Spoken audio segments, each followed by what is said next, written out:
Hello students, इस video में हम एनपीओ क्लास 12 मैथमेटिक्स 2026 के बोर्ड एग्जाम पेपर के 3 और 4 मार्क्स वाले क्वेश्चनों को सॉल्व करेंगे। आप सभी को पता है आपके एग्जाम पेपर में क्वेश्चन नंबर 16 से क्वेश्चन नंबर 23 तक जो क्वेश्चन आते हैं वो 3 और 4 मार्क्स के होते हैं। 2026 बोर्ड एग्जाम पेपर में जो ये क्वेश्चन आए थे वह ये थे। आज हम इन सभी को सॉल्व करेंगे। तो शुरुआत हम करेंगे क्वेश्चन नंबर 16। देखिए क्वेश्चन नंबर 16 हमसे क्या कह रहा है। In a school there are 1000 students, out of which 430 are girls। ठीक है, तो यहाँ पे टोटल नंबर ऑफ स्टूडेंट्स कितने हैं स्कूल में?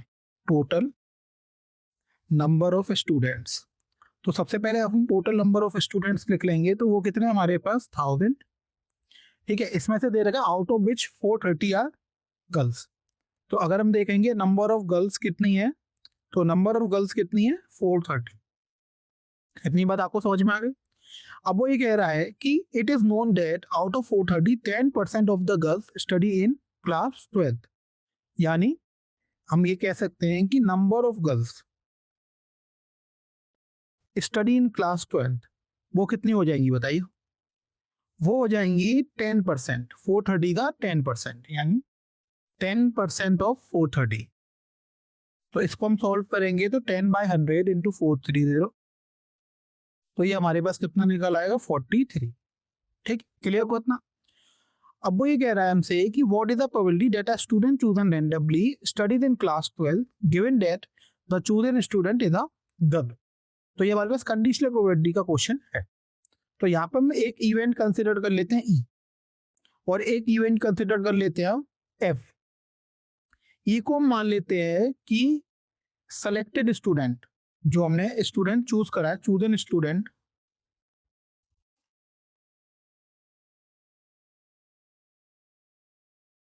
स्टडीज इन क्लास 12, ये हमने मान लिया। ठीक है बच्चों, कौन सी क्लास में स्टडी कर रहा है वो? क्लास 12। एफ हमने एक इवेंट माना, chosen student is a girl. ये दो इवेंट हमने यहां पर मान।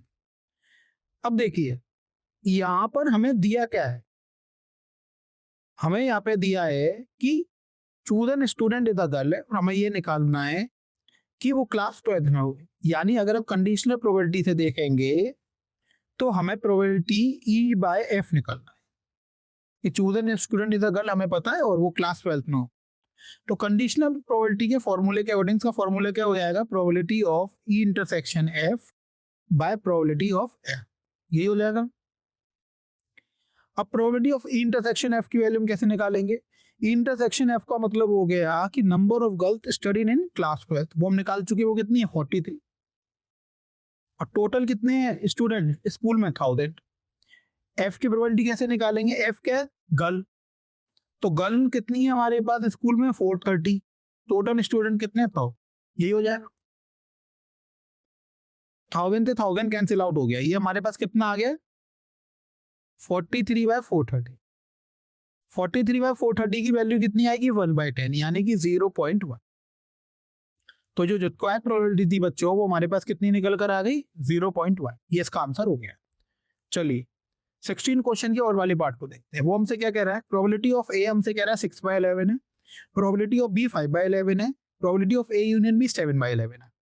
अब हमें यहाँ पर क्या क्या फाइंड करना है? हमें फाइंड करना है probability of A intersection B, probability of A by B और probability of B by A. चलिए इसको सॉल्व करते हैं। पहले पार्ट को सॉल्व करेंगे जहां पर हमें क्या फाइंड करना है? Probability of A intersection. एक फॉर्मूला आप लोगों को याद होगा कि probability of A union B का जो फॉर्मूला होता है वो क्या होता है? Probability of A plus probability of B minus probability of A intersection. ये फॉर्मूला आप सभी को याद हो। तो अगर मैं यहां से probability of A intersection B का फॉर्मूला बनाए तो ये इधर आ जाएगा और ए यूनियन बी उधर चला जाएगा, तो हो जाएगा probability of A plus probability of B minus probability of A union B, यही हो जाएगा। वैल्यू पुट कर दीजिए। ए की प्रोबेबिलिटी कितनी है यहाँ पे? 6/11। बी की प्रोबेबिलिटी कितनी है हमारे पास? 5/11। और ए यूनियन बी की प्रोबेबिलिटी कितनी है? 7। सारी वैल्यू हमने रख दी। अब इसको फॉर टू करेंगे तो देखिए एलसीएम तो 11 ही आ जाएगा इसका, ये हो जाएगा 6 + 5 - 7, तो इसकी वैल्यू कितनी आ जाएगी 4/11। 6 और 5 हो गया 11, 11 में 7 गए 4, तो ये इसका हमारे पास आंसर हो गया पहले वाले पार्ट। अब देखिए हम सेकंड पार्ट को सॉल्व करेंगे। सेकंड पार्ट में हमें क्या फाइंड करना है, हमें फाइंड करना है probability A/B, conditional probability.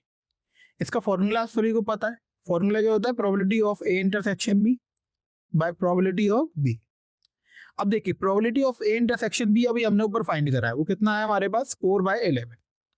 Probability of B हमें क्वेश्चन में दे रखा है, वो कितना दे रखा है 5/11। 11 से 11 कैंसिल हो गया, तो उसकी वैल्यू जो हमारे पास आई है वो कितनी आई है 4/, तो सेकंड पार्ट का आंसर क्या हो गया हमारे पास 4/5। समझ में आ गया आप लोगों को।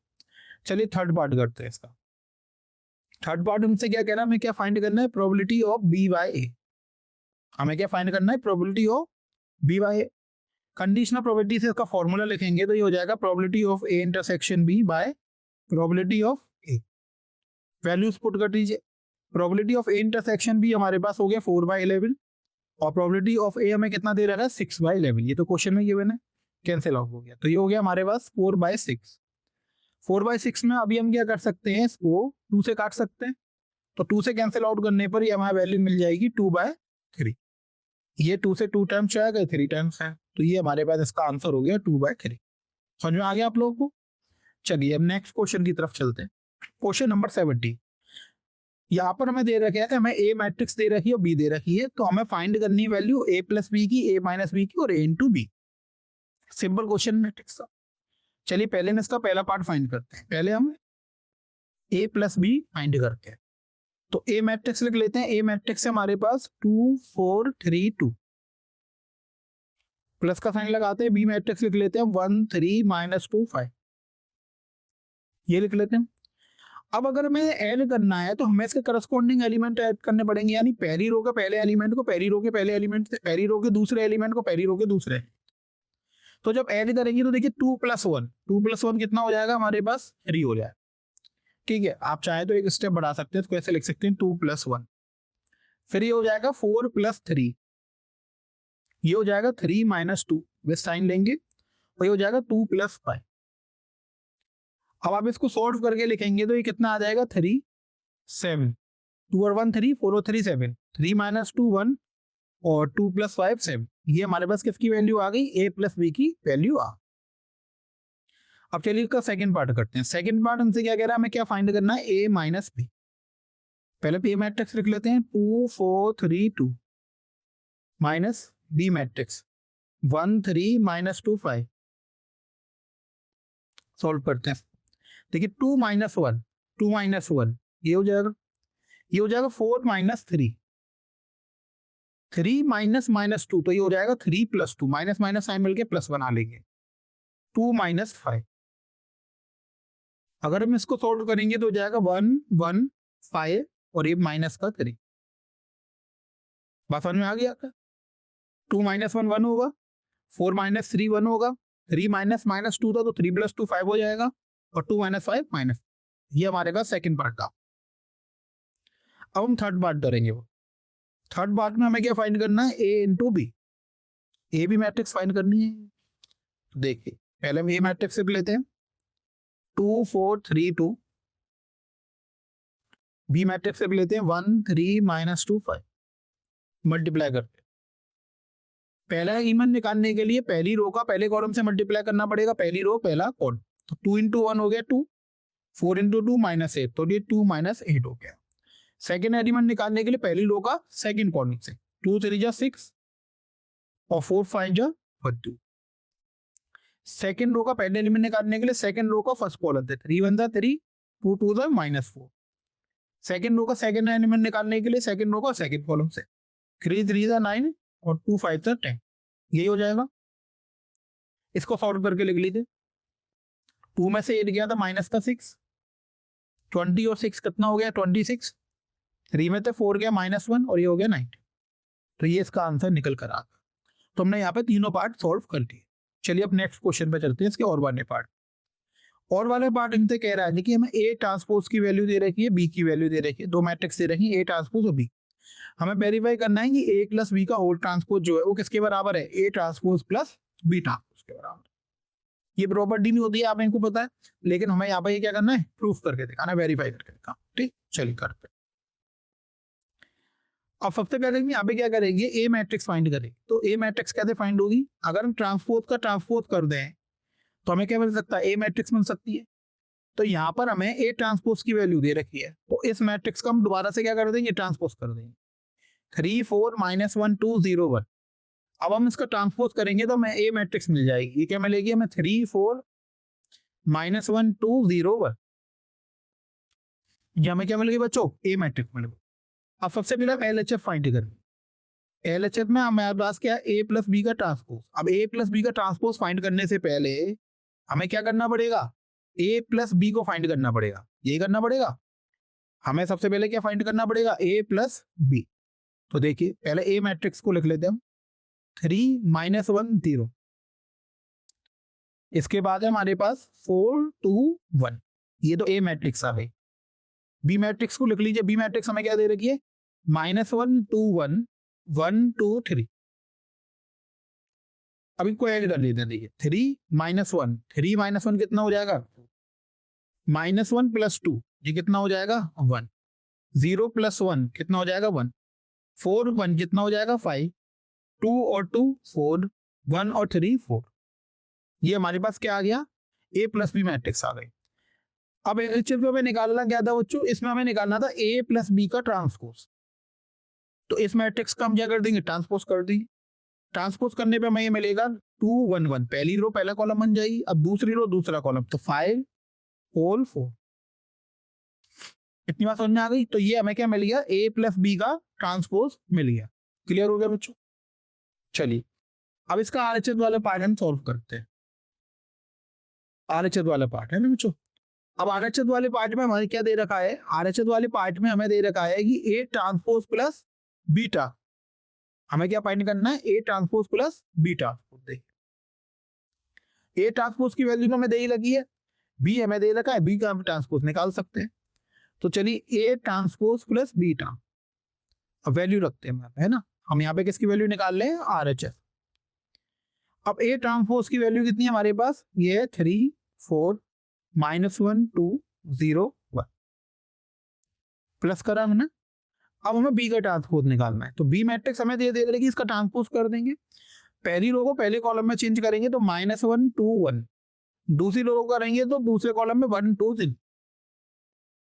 अब इसकी वैल्यू देखिए कितनी आएगी, 3 -1 कितना हो जाएगा 2। 4 + 1 कितना हो जाएगा 5। -1 + 2 कितना हो जाएगा 1 2 और 2 4। 0 और 1 1 3 और 1 4। अब देखिए यहाँ पे ये मैट्रिक्स और ये मैट्रिक्स सेम आती है, तो हम यहाँ पे लिख सकते हैं कि देयरफॉर ए प्लस बी का जो ट्रांसपोज है वो किसके इक्वल है, A transpose plus B transpose के इक्वल है। ये हमने क्या कर दिया, वेरीफाई कर दिया। समझ में आ गया आप लोग को। चलिए अगले क्वेश्चन की तरफ चलते हैं। Question number 80। ये अब तो कह रहा है using integration find the area enclosed by the area. हमें एक क्लिप दे रखा है, हमें एरिया निकालना है इंटीग्रेशन का यूज करके इसका। अब देखिए इंटीग्रेशन की ये स्टैंडर्ड इक्वेशन है, सॉरी इलिप्स की ये स्टैंडर्ड इक्वेशन है। तो यहाँ पे हमें ये पता लग रहा है कि ये जो इलिप्स है वो एक्स एक्सिस को a, 0 -a, 0 पे काटेगा और वाई एक्सिस को 0, b और 0, -b पे काटेगा। तो हमने इलिप्स बना लिया। इलिप्स हमें यहाँ पे दिख रहा है कि एक्स और वाई एक्सिस के अलोंग कैसा सिमेट्रिक है, यानी एक्स एक्स के जितना ऊपर है उतना ही नीचे, वाई एक्स के जितना राइट में उतना लेफ्ट में। तो हम यहाँ पे क्या कर सकते हैं, इसके फर्स्ट क्वाड्रेंट का एरिया निकाल सकते हैं। इलिप्स का जो एरिया फर्स्ट क्वाड्रेंट में आ रहा है, अगर हम उसका एरिया निकालेंगे और उसका किससे मल्टीप्लाई कर देंगे, 4 से मल्टीप्लाई कर देंगे, तो हमें टोटल इलिप्स का एरिया मिल जाएगा। उसी का हमने यहाँ पे यूज करा। देखें हमने क्या करा, required area equals to 4 × area of ellipse in first quadrant. अब फर्स्ट क्वाड्रेंट तो यहाँ पे जो रेक्टेंगल है जो हमने माना ये वाई डी एक्स वाला, ये कहां से कहां तक मूव करेगा, 0 से a तक। तो हम इसको लिख सकते हैं 4 × इंटीग्रेशन डेफिनेट इंटीग्रल आएगा। तो x जो कवर होगा वो कहां से कहां तक होगा, 0 से a तक। तो लिमिट आ गया 0 से लेकर a, y d x, rectangle का एरिया वाई डी एक्स। हमें y की वैल्यू चाहिए। अब देखिए यहाँ पे x का हमें इक्वेशन कितनी दी हुई थी, ये वाली, x² / a² + y² / b² = 1। तो यहाँ से हम y² / b² की वैल्यू निकाल सकते हैं। ये कितनी आएगी, 1 - x² / a²। यही आ जाएंगे हमारे वैल्यू।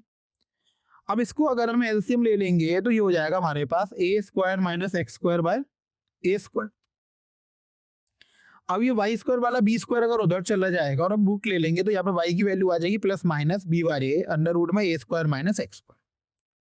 अब देखिए फर्स्ट क्वाड्रेंट में एक्स भी पॉजिटिव होता है और वाई भी पॉजिटिव होता है, तो यहाँ पे हम वाई की पॉजिटिव वैल्यू ले लेंगे तो ये होगा बी बाई अंडर रूट में a square minus x square. इसको हमने उठा के यहाँ पे पुट कर दिया, तो ये हमारे पास इंटीग्रेशन मिल गया। अब इसको सोल्व करना है, यहाँ से हमें लिफ्ट का एरिया मिल जाए।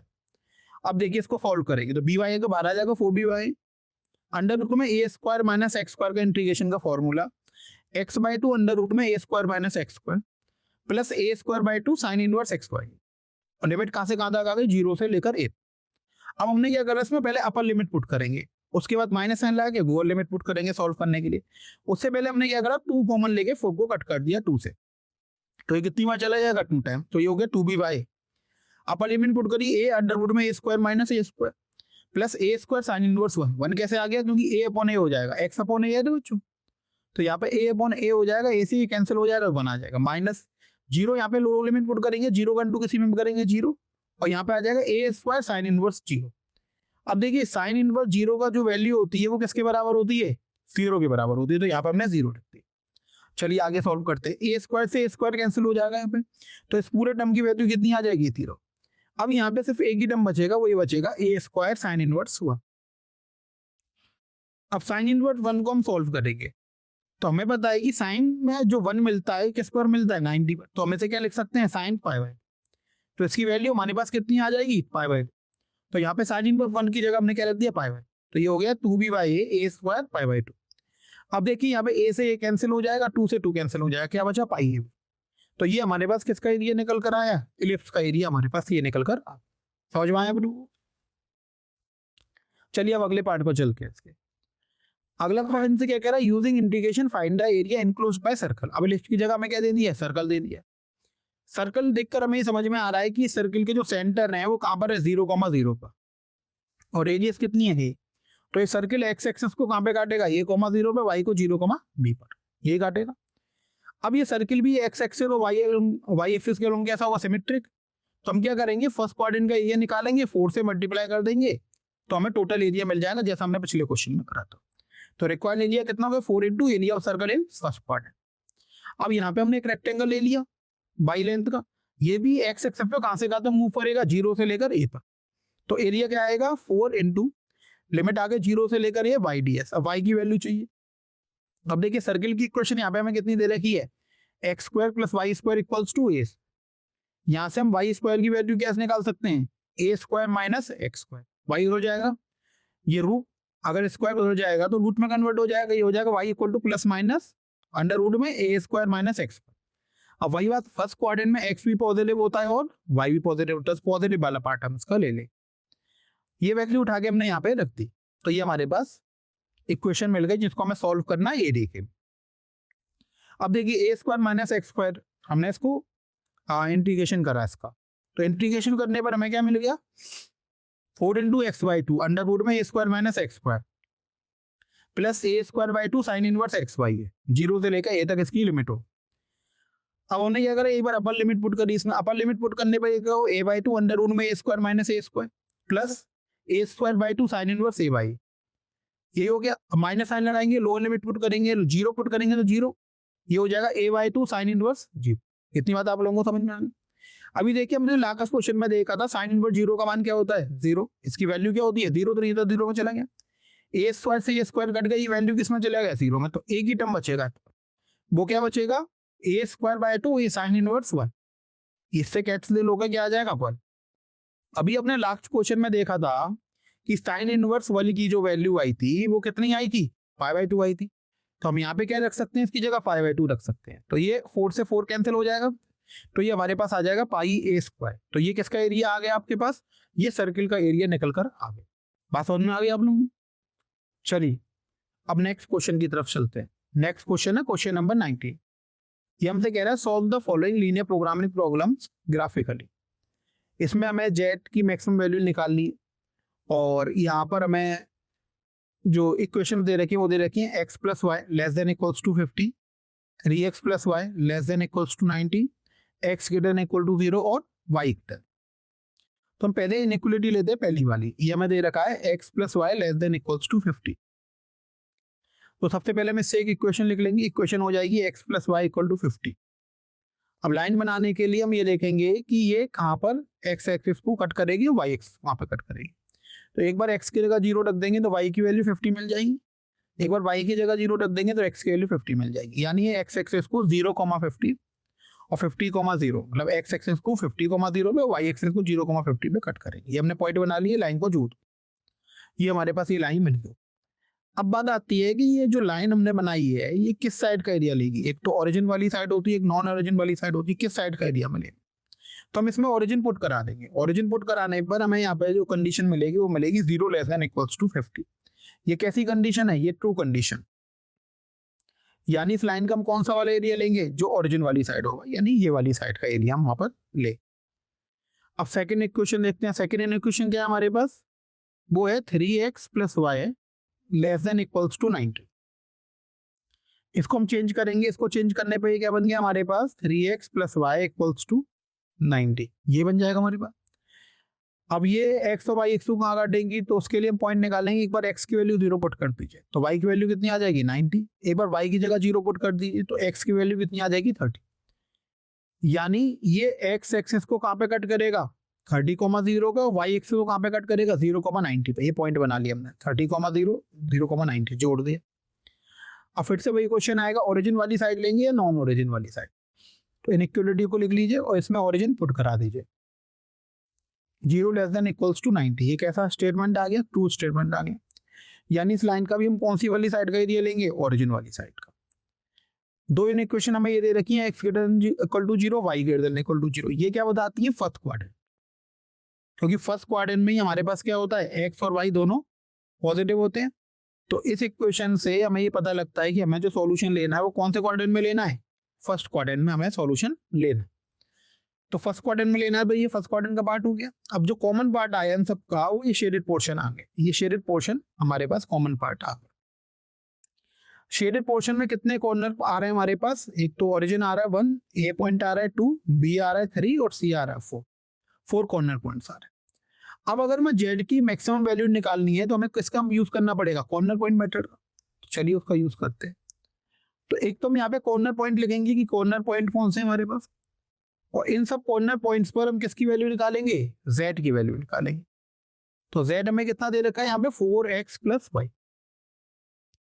तो पहले कॉर्नर पॉइंट लिख लेते हैं। एक तो हमारे पास जो कॉर्नर पॉइंट है, एक तो ओरिजिन है 0,0, फिर a वाला पॉइंट है ये हमारे पास 30,0, फिर हमारे पास b वाला पॉइंट है, b वाला पॉइंट है 20,30, फिर एक c पॉइंट है 0,50। ये 4 हमारे पास कॉर्नर पॉइंट्स आ रहे हैं, इनको हम सॉल्व करेंगे। देखिए कैसे करेंगे। हमने ओरिजिन पे पहले निकाला जेड की वैल्यू, 0,0 इसमें पुट कर दिया तो 4 इंटू 0 0 प्लस 0, ये वैल्यू कितनी आ गई, 0। 30,0 पुट करेंगे तो 4 इंटू 30 प्लस 0, तो ये कितना आ गया हमारे पास, 120। अब 20,30 पुट करेंगे तो 4 इंटू 20 प्लस 30, तो ये कितना आ गया, 80 और 30 100 है क्या। 0,50 पुट करेंगे तो 0 प्लस 50, तो ये कितना आ गया, 50। इतनी बात समझ में आया। तो यहां से हमें ये समझ में आया रहा कि जो इसकी मैक्सिमम वैल्यू है वो कौन सी है, 120। यही तो मैक्सिमम वैल्यू है हमारे पास, बताइए। अब ये इसकी मैक्सिमम वैल्यू हो गई, हमें फाइंड भी क्या करनी थी, मैक्सिमम वैल्यू। तो हम यहाँ पे आंसर क्या लिख सकते हैं, maximum value of z is 120 occur at point A 30,0। ये आपका इसका सॉल्यूशन हो गया। क्या लिख सकते हैं हम यहाँ पे लिख सकते हैं, maximum value of z is 120 at point A 30,0। ये आपका इसका आंसर हो गया। क्लियर हो गया आपको बच्चों। चलिए इसके और वाले पॉइंट पर चलते हैं। और क्या कह रहा है, ग्राफिकली सॉल्व करना है। जेड की वैल्यू यहाँ पे 2x प्लस 5 दे रखी है और इक्वेशन ये दे रखी है। तो चलिए हम पहली इक्वेशन ले लेते हैं। पहली इक्वेशन है यहाँ पे 2x plus y less than equal to 6। Equation में चेंज करेंगे तो x plus y equal to 6, ये हो जाए। अब हम वो पॉइंट देखेंगे जहां पर एक्सिस को कट करेगी लाइन। तो एक बार x की जगह 0 रख दीजिए तो y की वैल्यू 6, y की जगह 0 रख दीजिए तो x की वैल्यू 6, यही आ जाएगा हमारे पास। अब देखिए हमने पॉइंट बना दिया, जी 6,0 0,6 मिला दिया। अब बात आती है कौन सी साइड का एरिया लेंगे, ओरिजिन वाली साइड का या नॉन ओरिजिन वाली साइड का। तो इक्वेशन लिख लीजिए पहले, और इसमें ओरिजिन पुट कराती है। ओरिजिन पुट कराएंगे तो 0 लेस देन इक्वल्स टू 6, कैसा स्टेटमेंट है 2, यानी ओरिजिन वाली साइड लेके। इसके बाद दो इक्वेशन हमें और दे रखी है, x greater than equal to 0, y greater than equal to 0। ये हमें बताइए इन दोनों का मतलब क्या हो गया, फर्स्ट क्वाड्रेंट। ये तो बता रही है फर्स्ट क्वाड्रेंट में आए, तो हमारे पास ये शेडेड रीजन जो है ये इसका कॉमन पोर्शन आ जाए। अब हमें यहाँ पे z की वैल्यू निकालनी है बच्चों। अब z की वैल्यू निकालनी है तो कॉर्नर पॉइंट मेथड का यूज करना पड़ेगा। तो हम यहाँ पे क्या लिखेंगे, कॉर्नर पॉइंट, ये लिखेंगे।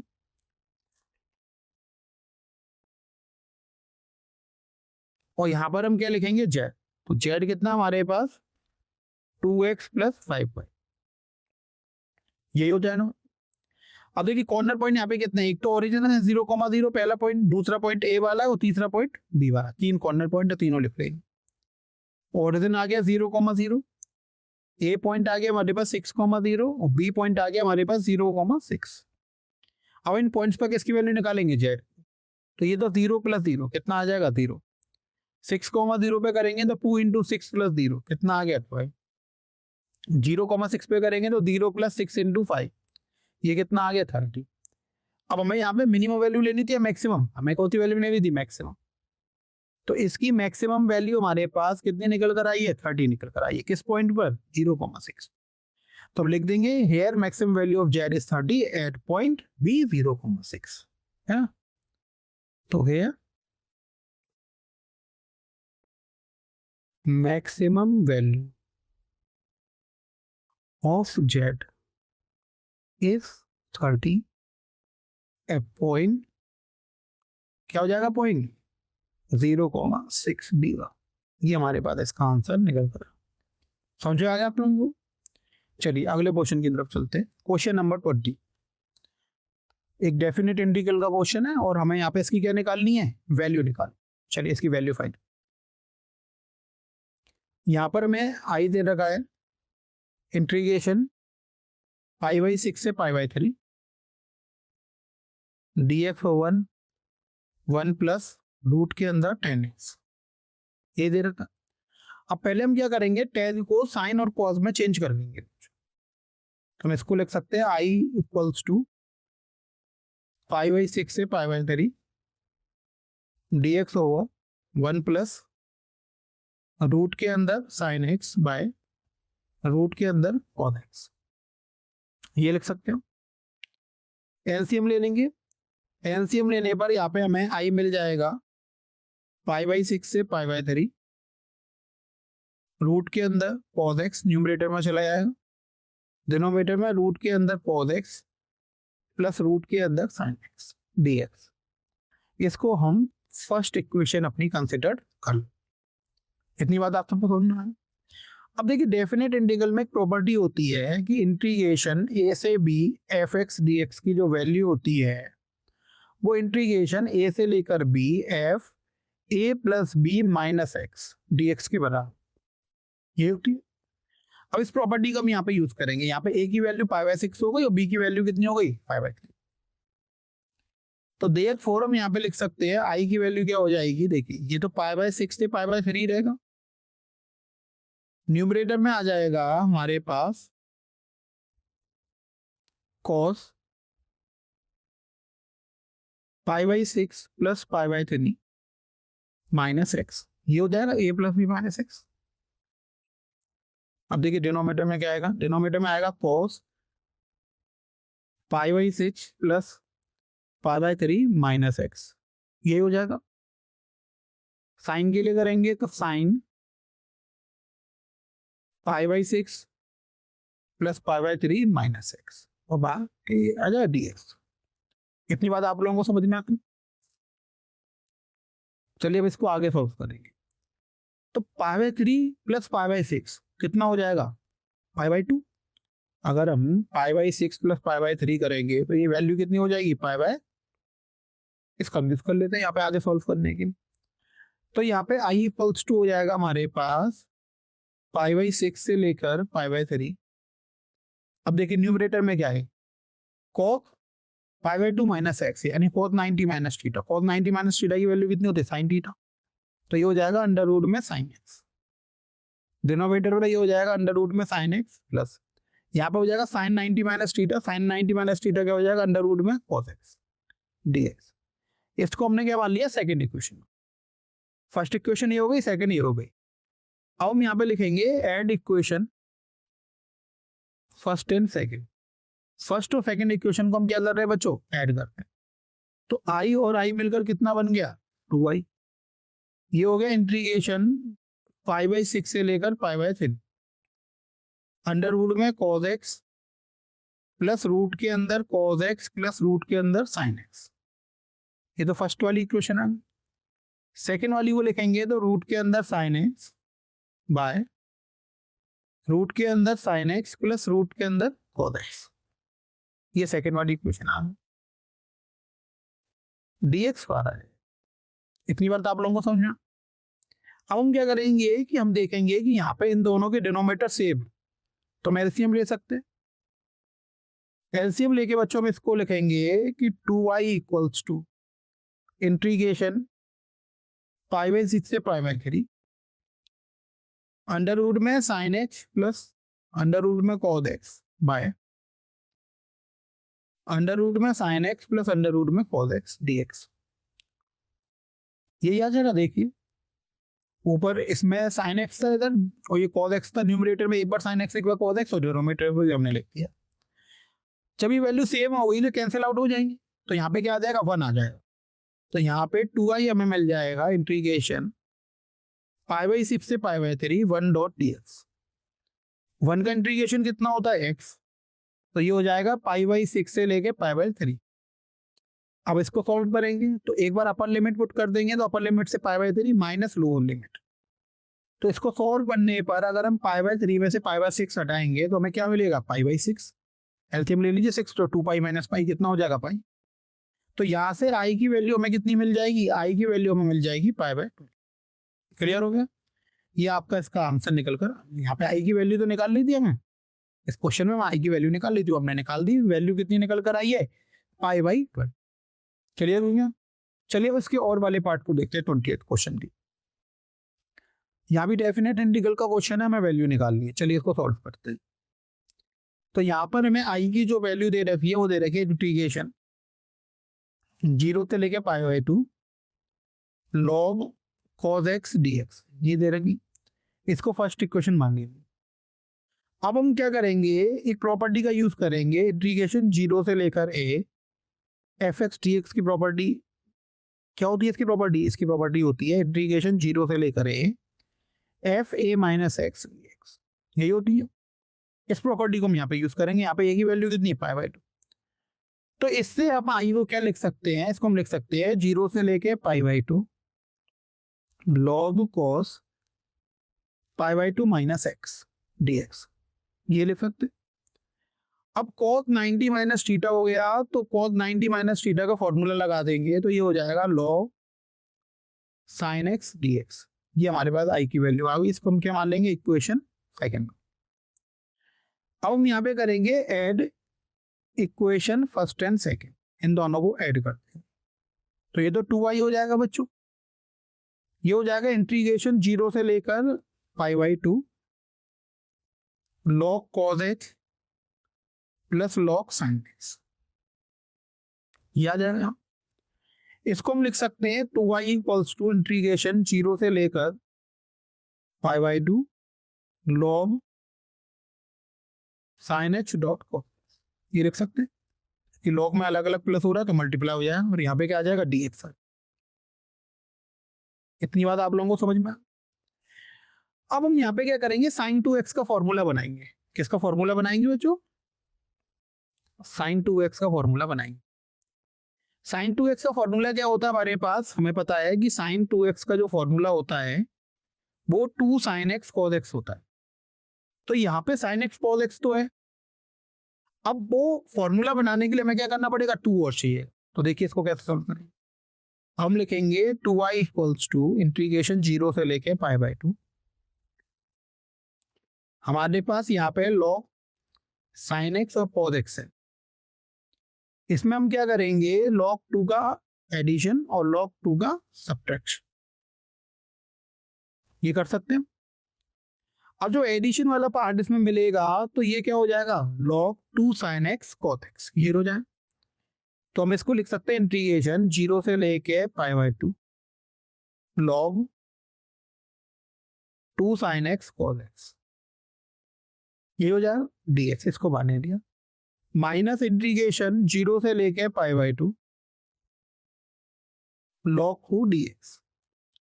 यो आगे सोल्व करते, ये हो गया इंटीग्रेशन 0 से लेके π/2 log sin 2x dx, ये sin 2x बन गया, यहाँ पे log 2 बाहर आ गया, तो ये बन गया इंटीग्रेशन 0 से लेकर π/2 1 डॉट डी।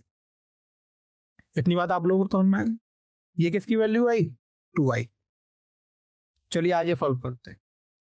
अब यहाँ पे लिख लेते हैं कि हमें जो मिला था बच्चों, वो मिला था 2i इक्वल्स टू, देखिए क्या मिला था, इंटीग्रेशन 0 से लेके π/2, इंटीग्रेशन 0 से लेके π/2 log sin 2x dx minus log 2 integration 0 से π/2 1 डॉट dx, ये मिला था मुझे, समझ में आ गया ना। अब देखिए 1 डॉट dx है, इसको आगे हम सॉल्व करेंगे, तो इस वाली की अभी वैल्यू हमें फाइंड करनी है, इसको हमने i1 मान लिया, इसकी वैल्यू को हमने क्या मान लिया, i1। ये हो जाएगा माइनस log 2, इसका इंटीग्रेशन वन का क्या जाएगा, x 0 से π/2, तो ये हमारे पास हो जाएगा 2i equals to i1 minus log 2 π/2 minus 0, ये हो जाएगा। तो इसको हम लिख सकते हैं 2i equals to i1 minus π/2 आ गया log, इतनी बात आपको समझ में। अब हमें यहाँ पे किसकी वैल्यू निकालनी है, i1 की वैल्यू निकालनी है और यहाँ पे पुट करनी है। चलिए हम i1 की वैल्यू को फाइंड करें। अब देखिए i1 हमारे पास क्या दे रखा है, यहाँ पे 0 से लेके π/2, ये दे रखा 0 से लेके π/2। देखिए i1 की जो हमें यहाँ पे वैल्यू दे रखी है, जो हमने माना है, क्या माना है, इंटीग्रेशन 0 से लेके π/2 log sin 2x dx, यही माना। अब यहाँ पे हम ये कर सकते हैं कि late 2x equals to t, हमने 2x को क्या मान लिया, t, तो then 2dx is equals to कितना हो जाएगा, dt, देन dx की वैल्यू कितनी हो जाएगी हमारे पास, dt/2। इतनी बात समझ में। और लिमिट देखिए, लोअर लिमिट में x टेंस टू 0 है, अगर x टेंस टू 0 है तो 2x भी टेंस टू 0, यानी t टेंस टू क्या हो जाएगा, ये तो लोअर लिमिट हो गई। अपर लिमिट में x टेंस टू क्या है, π/2, तो हम कह सकते हैं 2x टेंस टू क्या हो जाएगा, पाई, यानी t टेंस टू क्या हो जाएगा। अब जो हमारे पास इंटीग्रल है i1, ये हमें क्या मिल जाएगा, ये मिल जाएगा 0 से लेके पाई, यही हो जाएगा लो साइन t। अब dx की जगह क्या आएगा, dt/2, तो dt तो हम यहाँ पे लिख सकते हैं, 1/2 को हमने क्या लिख लिया, बाहर लिख लिया। इतनी बात आपको समझना। अब देखिए एक और डेफिनेट इंटीग्रल की प्रॉपर्टी होती है कि इंटीग्रेशन 0 से लेकर 2a fx dx की वैल्यू जो होती है वो ट्वाइस इंटीग्रेशन 0 से लेकर a fx dx के बराबर होती है। कब होती है, इसके लिए कंडीशन है when f 2a minus x equals to f, यानी जब f 2a minus x जो है वो fx के बराबर होगा, तो हम क्या कह सकते हैं, 0 से 2a fx dx बराबर हो जाएगा ट्वाइस इंटीग्रेशन 0 से लेकर a fx की। अब यहाँ पे 2a की जगह क्या लिख रहा है, पाई, तो f 0 से लेके पाई है, तो 2a की वैल्यू कितनी हुई, पाई। अब हमें पता है साइन पाई माइनस एक्स किसके बराबर होता है, साइन एक्स के बराबर, ये तो हम सबने पढ़ रखा है कि साइन पाई माइनस एक्स किसके बराबर होता है, साइन एक्स के बराबर। तो यहां पर हम इस वाली आइडेंटिटी का यूज कर सकते हैं, तो इसको हम लिख सकते हैं 1/2, 2 आगे आ रहे हैं। अब पाई, हाँ यहाँ पे देखिए लिमिट 2a थी तो a हो गई, पाई थी तो कितनी हो जाएगी, π/2, और ये हो जाएगा log sin t dt। यहाँ पे 2 से 2 ये कैंसिल हो, इसको मैं ऐसे लिख सकते हैं इंटीग्रेशन 0 से लेके π/2 log sin x dx। हमने क्या करा, वेरिएबल को चेंज कर दिया, t की जगह हमने क्या लिख लिया x, पूरा वेरिएबल हम चेंज कर सकते हैं। ये किसकी वैल्यू आ गई, i1 की। अब देखिए इंटीग्रेशन 0 से लेके π/2 log sin x dx जो था वो किसकी वैल्यू थी, i की वैल्यू थी। यही वैल्यू हमें किसकी मिल गई, i1 की मिल गई। तो हम कह सकते हैं ना कि i1 किसके इक्वल हो जाएगा, i के इक्वल हो जाएगा, क्योंकि इक्वेशन 2 के अकॉर्डिंग इंटीग्रेशन 0 से लेके π/2 log sin x dx की वैल्यू आएगी और i1 की वैल्यू भी यही आ गई। तो i1 किसके बराबर हो गया, i के बराबर, उसको यहाँ पे पुट कर दीजिए। तो हम कह सकते हैं कि जब हम यहाँ पे इसकी वैल्यू रखेंगे तो ये i हो जाएगा माइनस π/2, log 2 के बेस के साथ लिखेंगे तो log 2 लिख सकते हैं। ये i इधर जाके क्या हो जाएगा, माइनस हो जाएगा। i अगर इधर जाएगा तो माइनस हो जाएगा। तो यहाँ से i की वैल्यू हमें मिल जाएगी माइनस का π/2 log 2। तो ये हमारे पास इसका आंसर निकल कर आ, समझ में आ गया आप लोगों को। चलिए अब अगले क्वेश्चन की तरफ चलते हैं। अगला क्वेश्चन है क्वेश्चन नंबर 21। यहाँ पर हमें दे रखा है y equals to tan inverse x का whole square, then show that. हमें ये निकाल के दिखाना है कि हायर ऑर्डर डेरिवेटिव का ये क्वेश्चन है हमारे पास। चलिए इसे सॉल्व करते हैं। यहाँ पर हमें y की वैल्यू कितनी दे रखी है, y की वैल्यू दे रखी है tan इनवर्स x का होल स्क्वायर। डिफरेंशिएट कर देते हैं विद रेस्पेक्ट टू x। तो dy/dx की वैल्यू कितनी आएगी हमारे पास, 2 tan inverse x। Chain rule लगेगा यहाँ पे, ठीक है। फिर हो जाएगा ये d/dx tan इनवर्स x, ये हो जाएगा। तो इसको हम क्या लिख सकते हैं, dy/dx equals to 2 tan inverse x। tan inverse x अगर करेंगे तो 1/1 प्लस एक्स स्क्वायर या फिर एक्स स्क्वायर प्लस 1, जो भी आपको लिखना है वो लिख सकते हैं। इसको इधर ले जाइए मल्टीप्लाई, तो हम लिख सकते हैं x square plus 1 dy/dx is equals to 2 tan inverse x। ये आ गया। अब यहाँ पर हमें जो चाहिए वो d2y ओवर dx स्क्वायर चाहिए। क्या चाहिए, d2y ओवर dx स्क्वायर। तो दोबारा डिफरेंशिएट करना पड़ेगा। तो हम यहाँ पे लिखेंगे again differentiate with respect to x। दोबारा हम x के रेस्पेक्ट में डिफरेंशिएट करते हैं। यहाँ पे प्रोडक्ट रूल लगेगा।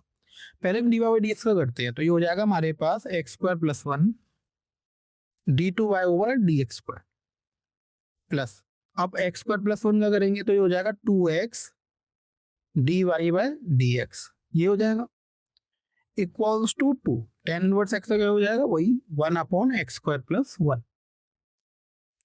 इतनी बात आपको समझ में आ गई। अब हम यहाँ पे क्या करेंगे कि एक्स स्क्वायर प्लस 1 का इधर मल्टीप्लाई कर देंगे फिर से। तो ये हमारे पास देखिए एक्स स्क्वायर प्लस 1 पहले था, एक और आ गया, तो ये कितना हो गया, एक्स स्क्वायर प्लस 1 का whole square d2y/dx square plus हो गया 2x x square plus 1 dy/dx और इक्वल्स टू में क्या आ गया हमारे पास 2 यही चाहिए था हमें। तो हमारे पास ये इक्वेशन क्या हो गई, प्रूव। तो समझ में आ गया आपको। चलिए इसके और वाले पार्ट को देखते हैं। और वाले पार्ट में क्या करें, differentiate sin square x with respect to e की पावर cos x। हमें डिफरेंशिएट करना है e की पावर cos x, ऐसे करना, ठीक है। अब देखिए यहाँ पर क्या करेंगे, हमने लेग कर लिया यूरो, हमने मान लिया sin स्क्वायर x को, और v हमने मान लिया e की पावर cos x। अब यहाँ पे हमें क्या करना, sin स्क्वायर x को विद रेस्पेक्ट टू e की पावर cos x फाइंड करना, यानी यहाँ पर हमें du ओवर dv फाइंड करना। क्या फाइंड करना, du over d।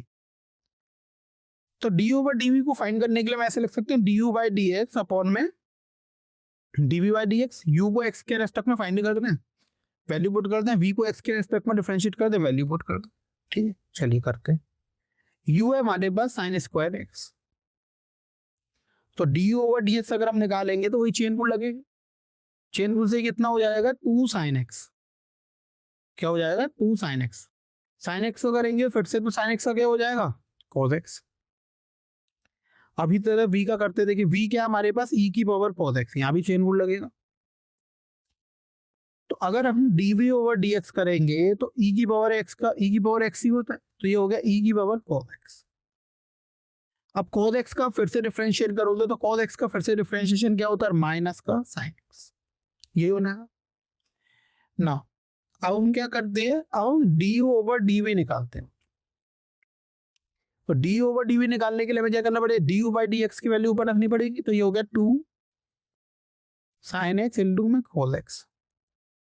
D v by d x की वैल्यू कहां पर आएगी, डिनोमिनेटर में आएगी। तो ये कितना हो गया, e की power cos x dot minus पर sin x। sin x के sin x कैंसिल हो गया, तो ये हमारे पास आ गया -2 cos x बाय e की पावर cos x। ये हो गया, ये हमारे पास इसका आंसर निकल कर अब और में आ गया आप लोगों को। चलिए नेक्स्ट क्वेश्चन की तरफ चलते हैं। नेक्स्ट क्वेश्चन हमसे कह रहा है कि हमें ए मैट्रिक्स दे रखी है और बी मैट्रिक्स दे रखी है। तो वो कह रहा है कि वेरीफाई करो कि ए बी का इनवर्स जो होगा वो किसके बराबर होगा, बी इनवर्स ए इनवर्स के बराबर होगा। चल करते हैं। तो सबसे पहले हम एलएचएस निकालें। तो एलएचएस निकालने के लिए हमें क्या करना पड़ेगा, ए बी का इनवर्स फाइंड करना पड़ेगा। अब ए बी का इनवर्स निकालने के लिए हमें सबसे पहले क्या निकालना पड़ेगा, ए बी निकालना पड़ेगा। चलिए पहले के बी को फाइंड करते हैं। 2 3 1 -4, ये हो गया 1 -2 -1 3, ये हो गया। अब देखिए यहाँ पे हम इसका मल्टीप्लाई करें तो 2 इंटू 1 2, 3 इंटू -1 माइनस का 3, 2 माइनस का 3 को 2 इंटू 2 कितना हो गया -4, 3 3 से 9, ऐसे ही हो जाएगा बट +4 और ये हो जाएगा -2 -12। तो उसको सॉल्व करने पे हमें मिलेगा -1 5 5 -40। ये हमें किसकी वैल्यू मिल गई, ए बी की वैल्यू। अब हमें क्या करना है, ए बी का इनवर्स निकालना। अब ए बी का इनवर्स निकालने के लिए हमें सबसे पहले ये देखना पड़ेगा कि ये मैट्रिक्स सिंगुलर तो नहीं, क्या इसका डिटरमिनेंट तो 0 नहीं है। तो हम सबसे पहले इसके डिटरमिनेंट की वैल्यू निकालेंगे, ए बी के डिटरमिनेंट। तो ये हमारे पास हो गया -1 5 5 -40, तो ये हो गया हमारे पास 14 -25, यानी -11 आया, नॉट इक्वल टू 0, यानी नॉन सिंगुलर मैट्रिक्स से इसका इनवर्स होगा। तो अब इसका इनवर्स निकालते हैं। अब ए बी के इनवर्स का क्या फॉर्मूला होगा बच्चों, फॉर्मूला होता है 1 upon determinant of A B into adjoint of 2/2 की मैट्रिक्स से एडजॉइंट निकालना तो बहुत ही आसान है। हम क्या करेंगे, मेन डायगोनल एलिमेंट्स की वैल्यू को इंटरचेंज कर देंगे। तो ये हो जाएगा -14 -1, और ऑफ डायगोनल एलिमेंट्स का साइन चेंज कर देंगे तो -5 और -4, ये हो जाएगा।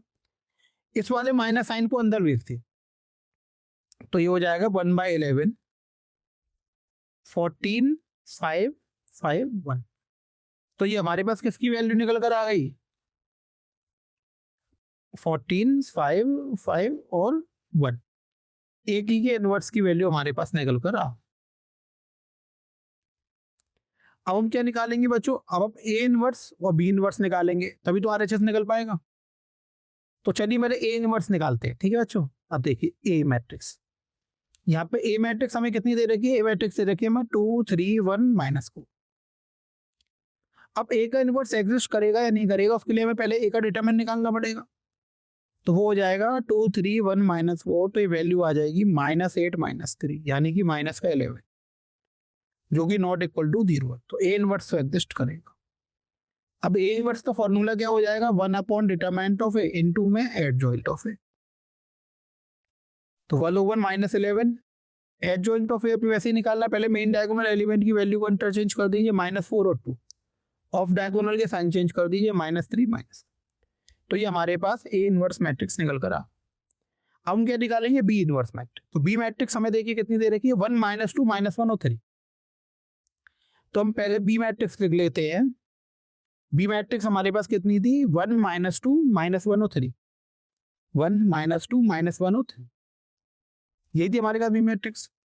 अब इसका हम क्या निकाल लेंगे, इनवर्स निकालेंगे। इनवर्स निकालने से पहले हमें इसका डिटरमिनेंट निकालना पड़ेगा, क्या ये सिंगुलर मैट्रिक्स तो नहीं है। 1 -2 -1 3, तो ये हो गया 3 माइनस का 2, यानी कि 1 आ गया, नॉट इक्वल टू 0, यानी इसका इनवर्स तो एग्जिस्ट करे। अब बी इनवर्स निकालने के लिए वही फॉर्मूला लगाना है, 1 upon determinant of B adjoint of B. तो ये हो गया 1 over 1 3 1 2 मेन डायगोनल को हमने एलिमेंट्स को इंटरचेंज कर दिया, और जो मेन डायगोनल से अलग थे ऑफ डायगोनल वाले एलिमेंट, उनकी साइन वैल्यू चेंज कर दी साइन से।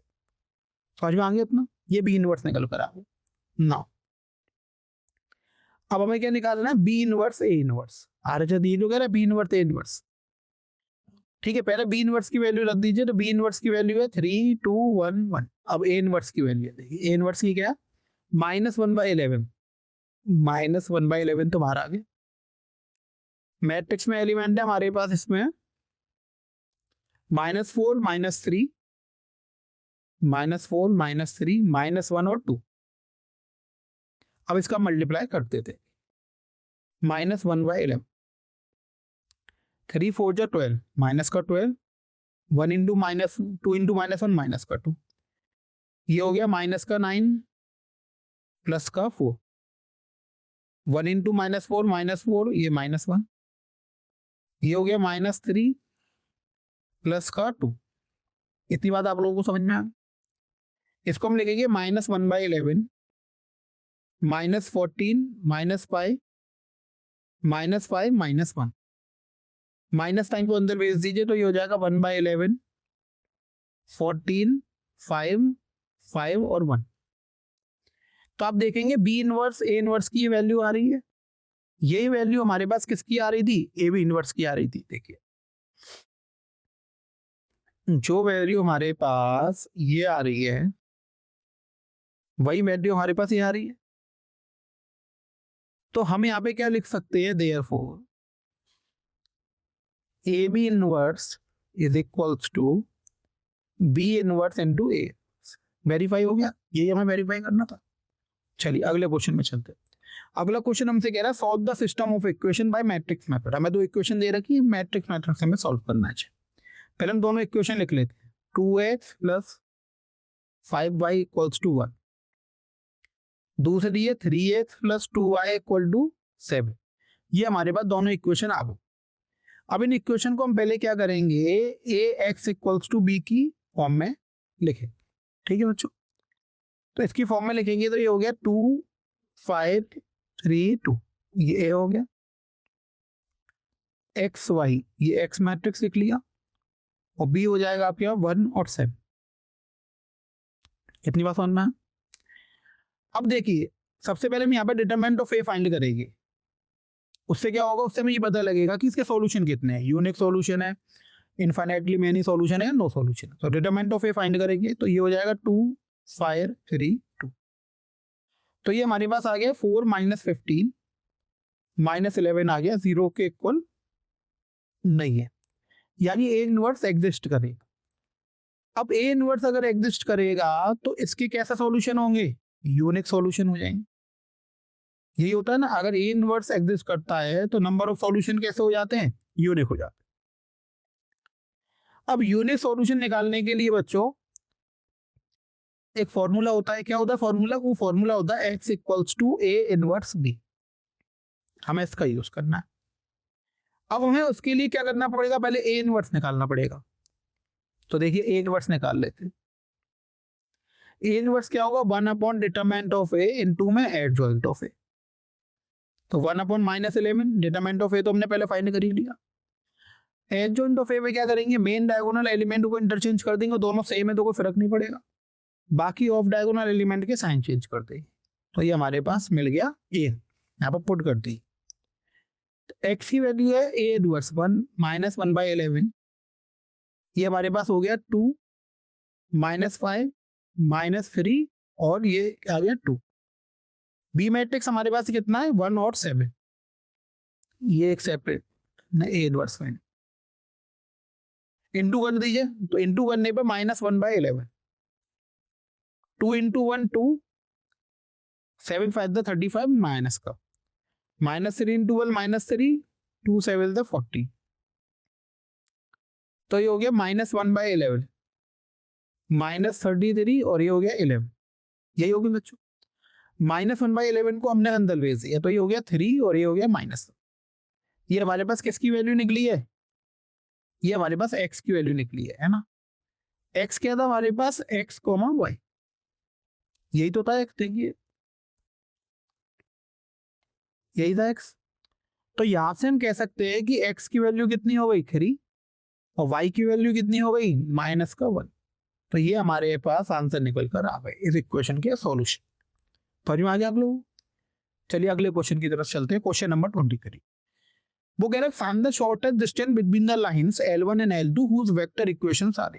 हमें दो लाइन की वेक्टर इक्वेशन दे रखी हैं और वो ये कह रहा है कि इनके बीच में क्या निकालो, शॉर्टेस्ट डिस्टेंस निकालो। ठीक है, चलिए पहले हम लाइन L1 लिखते हैं। L1 हमें दे रखी है लाइन आर वेक्टर बराबर I plus 3j plus lambda times 2i minus j plus k, ये दे रखी। अब देखो कोई भी लाइन की इक्वेशन को हम ऐसे तो लिखते हैं R vector equals to A vector plus lambda times of B vector. यानी ए वेक्टर वो वेक्टर होता है वो पॉइंट जहां से लाइन पास होकर जाती है, और बी वेक्टर वो होता है जिस लाइन की वो क्या है पैरेलल होती है। यही तो होता। तो अगर ये पहली लाइन है तो भाई यहाँ पे कह सकता हूँ कि A1 वेक्टर की इक्वेशन क्या हो जाएगी I plus 3j A1 vector. इसी तरीके से अगर मैं यहाँ पे देखूँ B1 वेक्टर तो B1 वेक्टर हो जाएगा 2i माइनस j प्लस का k। ये हमारे पास क्या आ जाएगा B1 वेक्टर। अब दूसरी लाइन की इक्वेशन लिख लीजिए L2 लाइन की इक्वेशन। अब देखिए L2 लाइन की इक्वेशन में हमें क्या दे रखा है आर वेक्टर इक्वल्स टू कितना दे रखा है देखिए 2i प्लस 3j माइनस का k plus mu times 3i minus 5j plus 2k। तो यहां से अगर हम देखेंगे तो हमारे पास A2 वेक्टर क्या आ जाएगा, ये आ जाएगा 2i प्लस 3j माइनस का k, और B2 वेक्टर हमारे पास क्या आ जाएगा, B2 वेक्टर आ जाएगा 3i minus 5j plus 2k। ये हमारे पास सारी वैल्यूज आ गई निकल कर। अब हमें शॉर्टेस्ट डिस्टेंस निकालनी है। तो शॉर्टेस्ट डिस्टेंस निकालने के लिए हमें क्या करना पड़ेगा, सबसे पहले A2 vector minus A1 vector निकालना पड़ेगा। क्योंकि शॉर्टेस्ट डिस्टेंस का जो फॉर्मूला होता है वो ये होता है A2 vector minus A1 vector dot product इसका किसके साथ, B1 vector cross B2 vector के साथ, और डिनोमिनेटर में क्या आता है modulus of B1 vector cross B2 vector, पूरे का मोड यही होता है। तो हमें सबसे पहले क्या निकालना पड़ेगा बच्चों, हमें सबसे पहले निकालना पड़ेगा A2 vector minus A1 vector. तो A2 वेक्टर कितना हमारे पास, A2 वेक्टर है हमारे पास 2i प्लस 3j माइनस का k।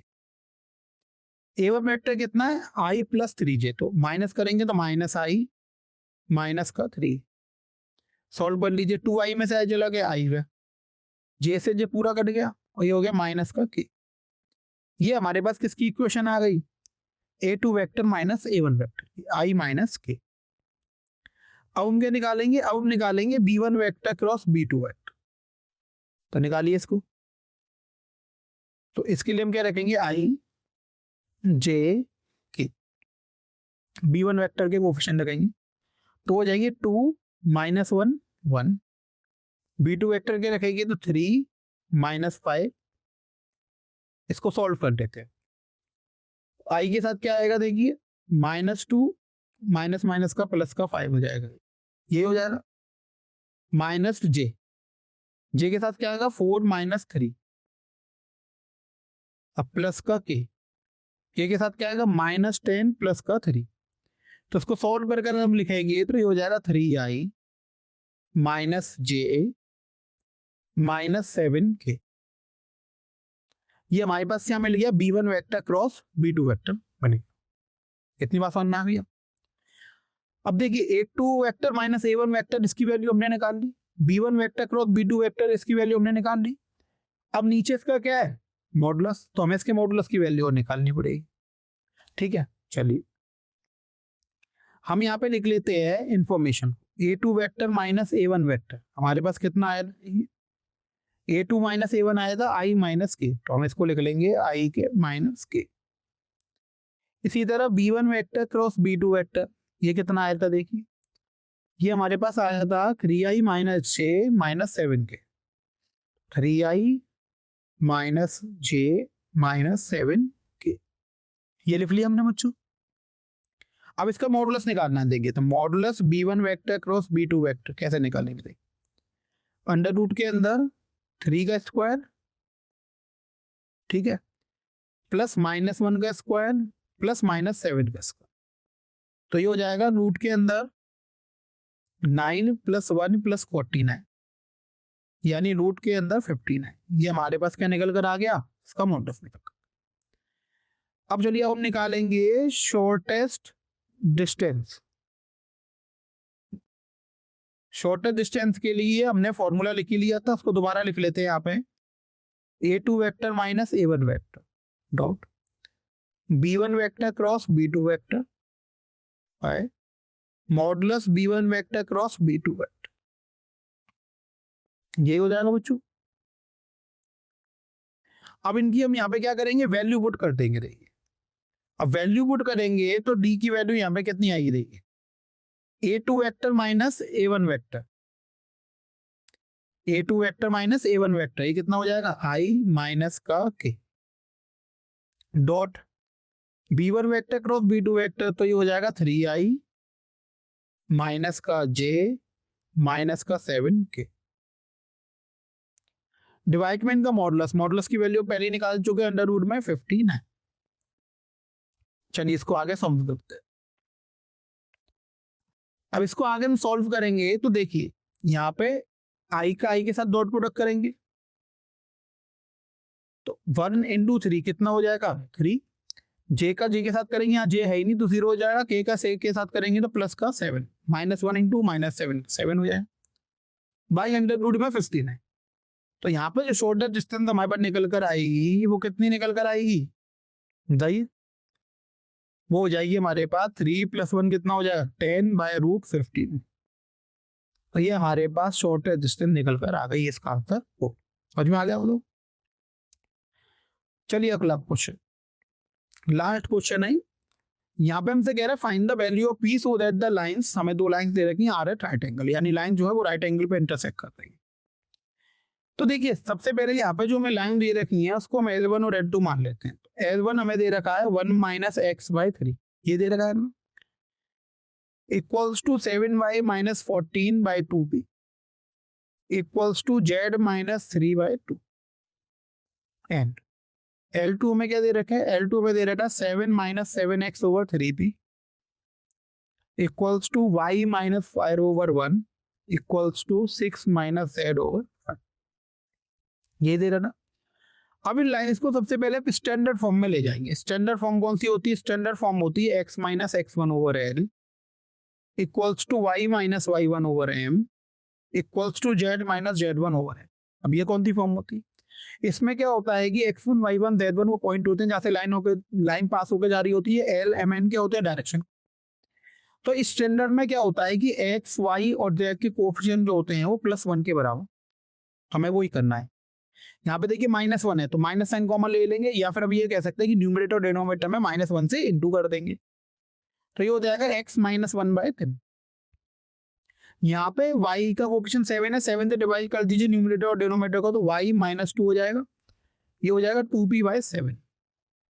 यहाँ पे z का कोएफिशिएंट 1 ही है तो कुछ चेंज करने की जरूरत नहीं है। ये हमारे पास लाइन 1 की स्टैंडर्ड इक्वेशन। अब ऐसे लाइन की लूकी लेंगे, देखिए यहाँ पे -7 से डिवाइड करना पड़ेगा, तो ये हो जाएगा x - 1/3b/-7, ये हो जाएगा। y का कोएफिशिएंट तो 1 है ही तो ये ऐसे ही रहेगा, यहाँ पे -2 हो जाएगा तो -z/- -5। अब देखिए इसको रफ कर देते हैं, इसका नीड नहीं है। हम क्या करेंगे, पहली लाइन के डायरेक्शन को सेंस को a1 b1 और c1 मानेंगे। तो यहाँ पे a1 की वैल्यू हो गई 3, b1 की वैल्यू हो गई 2p/7 और c1 की वैल्यू हो गई 2। इसी तरह सेकेंड लाइन के डायरेक्शन को साइंस को हम क्या मान लेंगे? a2 b2 c2। तो यहां से a2 की वैल्यू हो गई 3p/-7, b2 की वैल्यू हो गई 1 और c2 की वैल्यू हो गई हमारे पास -5। अब हमें दोनों लाइंस के डायरेक्शन को साइन मिल गए। अब हम क्या करेंगे, if lines L1 and L2 intersect at right angle, ये दे रखा है यहाँ पर कि दोनों लाइनें जो हैं वो राइट एंगल पे इंटरसेक्ट कर रही हैं। तो उस केस में क्या होता है, जब लाइनें राइट एंगल पे इंटरसेक्ट करती हैं तो then A1 A2 plus B1 B2 plus C1 C2 की जो वैल्यू होती है वो कितनी हो जाती है, 0 हो जाती है। अब A1 A2 वैल्यू रख दीजिए यहाँ पे। अब यहाँ पे एक चीज देख लीजिए, यहाँ पे माइनस साइन कॉमन लिया तो डिनोमिनेटर में भी क्या आएगा, माइनस साइन आएगा, ये माइनस का 3 हो जाएगा। तो A2 की वैल्यू क्या हो जाएगी हमें, माइनस का 3। वो x common minus sign common लिया था ना, तो बेटा डिनोमिनेटर में भी लगाएंगे। तो A1 की वैल्यू हो गई -3 और A2 की वैल्यू हो गई -3p/7 प्लस B1 की वैल्यू कितनी हो गई 2p/7 और B2 की वैल्यू कितनी हो गई 1। C1 की वैल्यू हो गई 2 और C2 की वैल्यू हो गई -5 इक्वल टू 0। यही आ जाएगा, माइनस से माइनस कैंसिल होगा तो ये हो जाएगा हमारे पास 9p/7 प्लस 2p/7 माइनस का 10 इक्वल टू 0। यही आ गया। अब एक इसको आगे सॉल्व करेंगे। हाँ, अब इसको आगे अगर हम सॉल्व करेंगे, देखिए क्या करेंगे, यहां पर 9p/7 और यहाँ पर 2p/7, तो ये कितना हो जाएगा 11p/7 इक्वल टू में क्या हो जाएगा 10। तो यहां से हम लिख सकते हैं कि जो p की वैल्यू है वो कितनी हो जाएगी 70/11। हमें किसकी वैल्यू फाइंड करनी थी, p की। तो यही हमारा इस क्वेश्चन का क्या हो गया, आंसर हो गया। समझ में आ गया आप लोगों को। तो इसी के साथ आपका 2026 का MP बोर्ड का बोर्ड एग्जाम पेपर हमारा यहाँ पे कंप्लीट होता है। ठीक है बच्चों, तो आपको ये अच्छे से समझ में आ गए होंगे सारे क्वेश्चन। अगर इस जैसे क्वेश्चन दोबारा आएंगे तो आप उन्हें अटेम्प्ट कर सकते हैं। तो इसी के साथ हम इस वीडियो को क्या करते हैं, खत्म करते हैं बच्चों। ठीक है, तो thank you so much. Okay, bye bye.